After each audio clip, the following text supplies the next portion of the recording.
Welcome to the Tech Egg. Don't get scrambled. Enjoy the video. You start by validating prerequisites. Ensure iOS 26 and Codm are updated and free at least 2 GB of RAM. Once done, switch to a 5 GHz Wi-Fi network and disable VPN. This reduces packet routing lag. You should also force close all background apps and turn off low power mode because throttling hurts CPU/GPU performance. Make sure location and background app refresh are managed so nothing steals cycles. Now that basics are done, you're ready to dive into deeper performance tuning. You now tune both the game and iOS settings for sustained performance. In COD Mobile, choose custom graphics, lower textures, turn off shadows and bloom, and aim for 60 frames per second if the device can sustain it. Once set, enable network smoothing and reduce frame interpolation to lower input latency.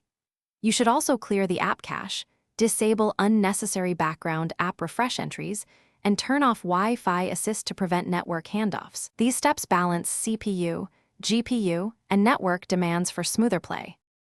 You finish by restarting the iPhone so recent changes apply and system caches warm up. Then play a short warm-up match to confirm smoothness.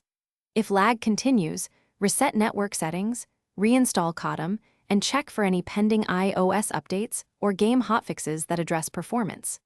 Make sure to run a ping and packet loss test.